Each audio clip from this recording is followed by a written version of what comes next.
안녕하세요. 사건의 이면입니다. 인간의 계획은 과연 자연의 변수 앞에서 얼마나 유효할까요?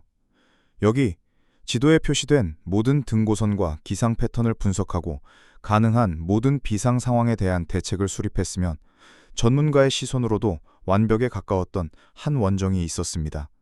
그러나 그들의 모든 계획과 훈련 그리고 자신감은 자신들의 지식 바깥에 존재하던 단 하나의 변수, 히다카 산맥의 진짜 주인 앞에서 처참하게 무너져 내렸습니다. 오늘 우리는 1970년 여름에 후쿠오카 대학 반도포결부 비극을 처음부터 끝까지 단 하나의 생략도 없이 따라가 보겠습니다. 이야기의 시작은 1970년 5월 여름 합숙 훈련을 2달 앞둔 시점입니다. 창립 8년차를 맞은 후쿠오카 대학 반도포결부는 정식 동아리로의 승격을 눈앞에 두고 있었습니다. 그 때문에 그해 여름 합숙은 동아리의 명운을 건 가장 엄격하고 어려운 코스로 결정되었습니다. 목표는 홋카이도 히다카 산맥 종주, 20살의 리더 타케스의 카지토시, 22살의 부리더 타키 슌지를 필두로 19살의 코로기 모리오, 19살의 니시이 요시하루, 그리고 이제 막 입학한 18살 막내 카와하라 요시타카까지 총 5명의 대원이 선발되었습니다. 그들의 준비는 전문가 수준이었습니다. 과거 데이터를 분석해 예비일과 비상탈출로까지 포함한 17일의 계획을 세웠고 혹독한 사전 훈련으로 체력을 다졌습니다. 18일치 식량과 특수 장비까지 완벽히 갖추어 그들의 계획엔 어떤 빈틈도 없어 보였습니다. 하지만 그 완벽한 계획서에는 단 한 가지, 곰에 대한 대책이 전무했습니다.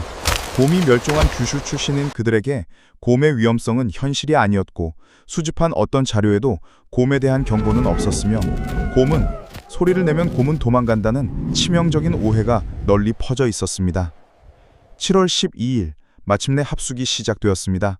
홋카이도에 도착한 이들은 등산 계획서를 제출했지만 그곳에서조차 곰에 대한 주의는 없었습니다. 초반 11일간의 산행은 순조로웠습니다. 그들은 유능한 산악인의 모습을 보여주었고 이 성공적인 경험의 축적은 어쩌면 앞으로 닥칠 비극 앞에서 그들의 판단을 더욱 오만하게 만들었을지도 모릅니다. 그렇게 11일이 흐르고 운명의 7월 25일이 밝았습니다. 오후 5시 30분, 이른 저녁 식사를 마치고 텐트 안에서 휴식을 취하던 그때 텐트 밖으로 나선 대원의 눈에 그것이 들어왔습니다. 불과 6, 7m 앞에 작은 불곰. 공포를 모르는 그들에게 곰은 신기한 야생동물일 뿐이었습니다. 심지어 코로기 모리오는 기념사진까지 찍었죠. 30분가량 주변을 어슬렁거리던 곰은 이내 그들의 배낭에 손을 댔습니다. 바로 이때 그들은 첫 번째 실수를 저지릅니다. 곰에게서 배낭을 빼앗아 텐트 안으로 옮긴 것입니다. 이 행위가 어떤 피해 대가를 부를지 그들은 상상조차 하지 못했습니다. 밤 10시, 곰의 두 번째 공격이 시작되었습니다. 어둠 속에서 곰의 거친 콧김이 텐트 주위를 맴돌았고 곧이어 찍 하는 천이 찢어지는 날카로운 소리와 함께 텐트 벽에 주먹만한 구멍이 뚫렸습니다. 그날 밤 대원들은 2시간씩 교대로 불침번을 서며 뜬 눈으로 밤을 지새워야 했습니다. 다음 날인 26일 새벽 4시 30분, 공포의 밤을 견디고 철수를 서두르던 그들 앞에 곰은 다시 나타났습니다. 이번엔 텐트 자체를 목표로 삼고 맹렬히 돌진했습니다. 5명의 청년들은 안에서 필사적으로 기동을 붙들고 버텼지만 5분간의 처절한 사투 끝에 텐트를 포기하고 뛰쳐나와 목숨만 간신히 건졌습니다. 곰은 도망치는 그들을 쫓지 않았습니다. 대신 찢어진 텐트 안에서 그들의 배낭을 헤집으며 호효했습니다. 이 점시의 틈을 타 리더 타케스에는 부리더 타키와 막내 카와하라에게 구조 요청을 위한 하산을 지시했고 나머지 셋은 장비를 되찾기 위해 산에 남는 돌이킬 수 없는 선택을 합니다. 하산하던 타키와 카와하라는 오전 7시경 같은 곰에게 습격당한 뒤 하산하던 홋카이 가쿠엔 대학 그룹을 만납니다. 그들은 모든 것을 버리고 즉시 하산하라는 생존을 위한 마지막 조언을 건넸지만 두 사랑은 동료들이 기다리는 산으로 다시 돌아왔습니다. 그날 밤 5시 반, 장소를 옮겨 다시 텐트를 친 그들 앞에 곰은 어김없이 다시 나타났습니다. 이번엔 목표가 명확했습니다. 장비가 아니라 사람들이었습니다. 곰이다! 라는 비명과 함께 그들의 이성은 완전히 붕괴되었습니다. 훈련받았던 모든 규율과 팀워크는 공포 앞에서 산산이 조각났고 대열은 뿔뿔이 흩어졌습니다. 각자는 이제 오직 자신의 생존만을 책임져야 하는 고립된 사냥감이 되었습니다. 젠장! 어둠 속에서 울려 퍼진 절규. 18살 막내 카와하라 요시타카가 곰의 첫 번째 희생자가 되었습니다.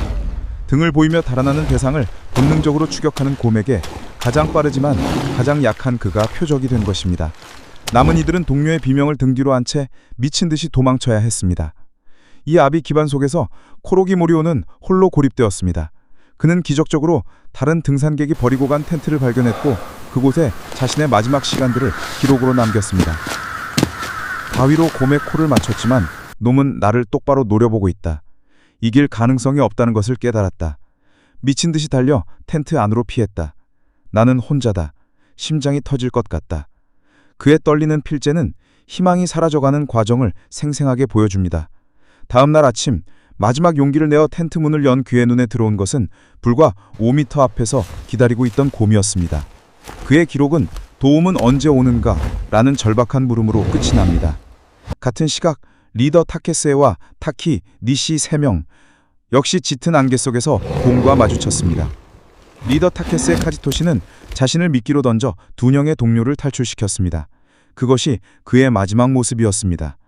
리더의 희생으로 간신히 시간을 번 타케슌지와 니시 요시아르 두 생존자의 탈출은 사퇴에 가까웠습니다. 발목이 부러지는 고통도 살갗이 찢어지는 감각도 잊은 채 그들은 오직 살아야 한다는 본능 하나만으로 험준한 산길을 미친 듯이 내려갔습니다. 그리고 마침내 오후 1시 그들은 댐 공사 현장에 도착해 구조를 요청합니다. 생존자들의 증언을 들은 경찰 당국은 즉시 비상체제에 돌입했습니다.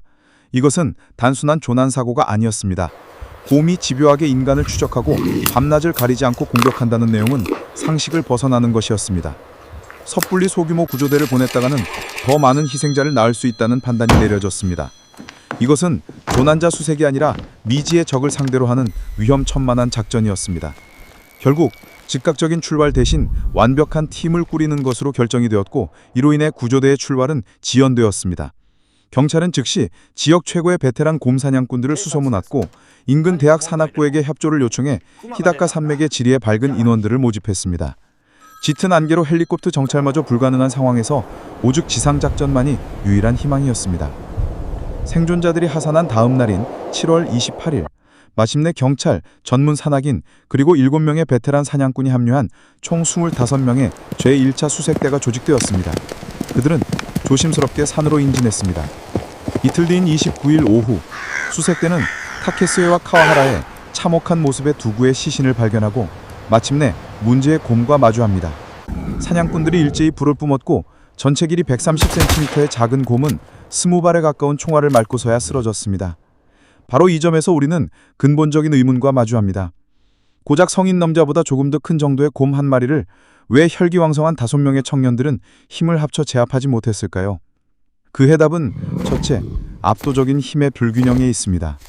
인간의 주먹이나 발길직은 곰의 두꺼운 가죽과 지방층, 막강한 근육에 아무런 피해를 주지 않습니다. 반면 땅을 파고 나무를 부수는 곰의 발톱은 인간의 피부를 쪼깃장처럼 찢고 그 앞발에 후려치기 한 발은 뼈를 부수는 파괴력을 가집니다. 둘째, 심리적 붕괴입니다.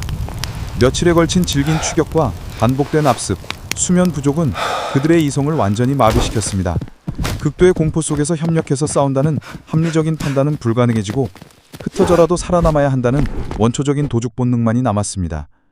마지막으로 곰의 경이로운 생명력입니다.